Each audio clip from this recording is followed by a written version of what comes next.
And good evening. Another day, another bombshell out of Washington. Late today, we learned that President Trump allegedly asked the now fired FBI Director James Comey to end his investigation into the former National Security Advisor, Michael Flynn. And this comes on the heels of reports that the president shared confidential intelligence with the Russians. ABC's David Wright is covering these fast-moving developments tonight. Tonight at the White House, controversy on two fronts. Oh, it's totally improper. Stunning, breathtaking revelation. Tonight, the New York Times reports that in February, the president personally asked the FBI Director, James Comey, to go easy on National Security Advisor Michael Flynn.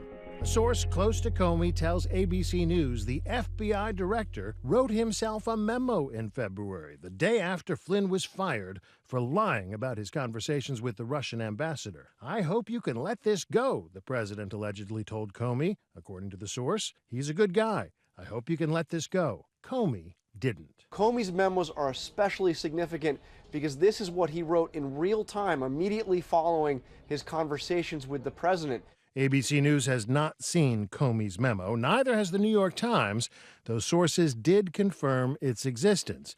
Tonight, the White House is pushing back, insisting the Times story is not a truthful or accurate portrayal of the conversation, insisting the president has never asked Mr. Comey or anyone else to end any investigation. Some Democrats on the Hill say this raises serious questions of obstruction of justice, an impeachable offense. That is the fundamental question here. Is anyone, including the President of the United States, above the law? Did you reveal classified information to the Russians, sir? This new controversy comes hot on the heels of another one. Mr. President, did you share classified intelligence information with the Russians? Thank you very much. One that broke last night, an explosive scoop by the Washington Post that President Trump was loose-lipped about highly sensitive intelligence matters at his meeting last week with the Russian foreign minister, boasting about his inside knowledge of the looming threat, is how the Post put it. General McMaster. The president's men now in full damage control mode. I stand by my statement that I made yesterday. And what I'm saying is really the premise of that article is false.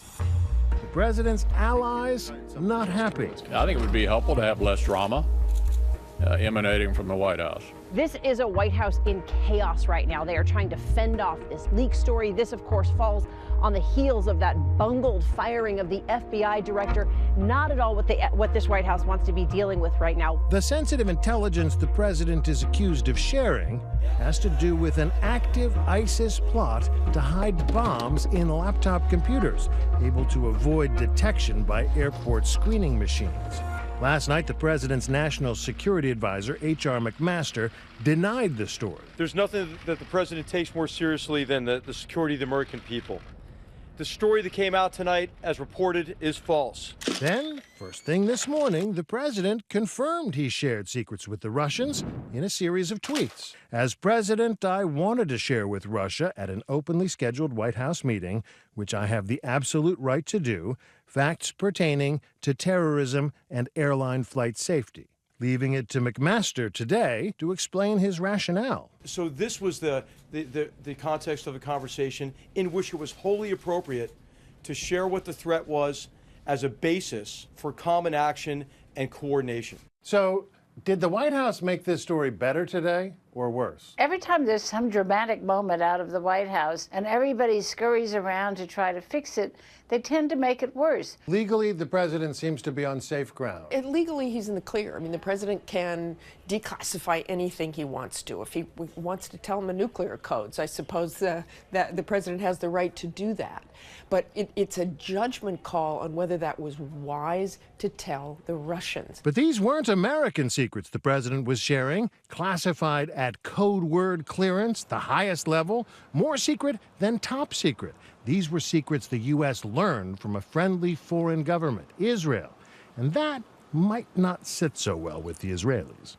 I think they're probably scratching their heads saying, okay, can we tell him what we need to tell him, or should we be a little more careful about this? The meeting with the Russian foreign minister was already a political hot potato, coming one day after the firing of FBI Director James Comey, who was investigating Russia's efforts to meddle in the November election. Which includes whether there was any coordination between people associated with the Trump campaign and the Russians. The morning after Trump abruptly fired Comey, there he was looking chummy with the Russian foreign minister and the Russian ambassador, the same Russian ambassador whose conversations with National Security Advisor Michael Flynn ultimately helped get Flynn fired. The press corps barred from the room. Only a Kremlin photographer and an official Trump administration photographer allowed to capture the scene. Are the Russians laughing about all of this? Oh, I think the Russians are probably definitely laughing about all of this.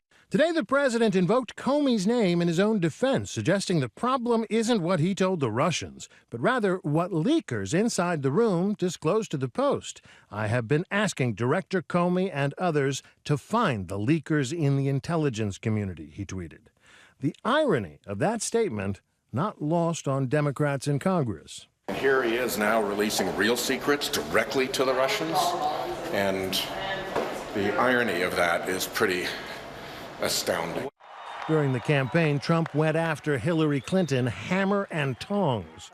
We can't have someone in the Oval Office who doesn't understand the meaning of the word confidential or classified. Over her careless use of a private email server for sensitive government business. This is like Watergate, only it's worse. Now, however his team tries to spin it, it only seems to tangle things further. The president wasn't even aware, of where this information came from. He wasn't briefed on the source or method of the information either. In a week full of revelation after revelation, on a day when we thought things couldn't get any worse, they have. And it's not just a political problem. One cost of this episode is that ISIS now knows that there's an intelligence source in a Syrian city where they're building bombs and laptops. Tonight, ABC News has confirmed Israel does have a spy who infiltrated ISIS and whose life could now be in jeopardy. The real risk is not just this source, but future sources of information about plots against us. Add to that the new scandal about the Comey memo, and Trump could be in real trouble.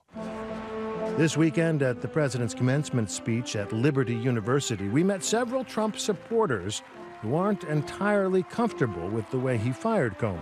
It certainly looks like federal obstruction of justice to me. I don't think the actual decision was a poor decision. Just the way he went about it was poor. I am willing to give him the benefit of the doubt. And, there's two narratives to what's going on out there. So the disappointing part is, what side do you follow? Which one's the truth? And, we all just want the truth. Tonight, the Republican chair of the House Oversight Committee sent a letter to the FBI requesting all memoranda, notes, summaries, and recordings having to do with Comey and the president. We're going to need to see evidence. Do the tapes exist? Do the transcripts exist? Does the memo exist? I don't want to read a memo. I want to hear from him. So you want him to testify publicly? Yes. Have you invited him? I just did. Two huge stories, both of them cause for concern, just as the president gets ready to head out on the first foreign trip of his presidency. I'm David Wright for Nightline in New York.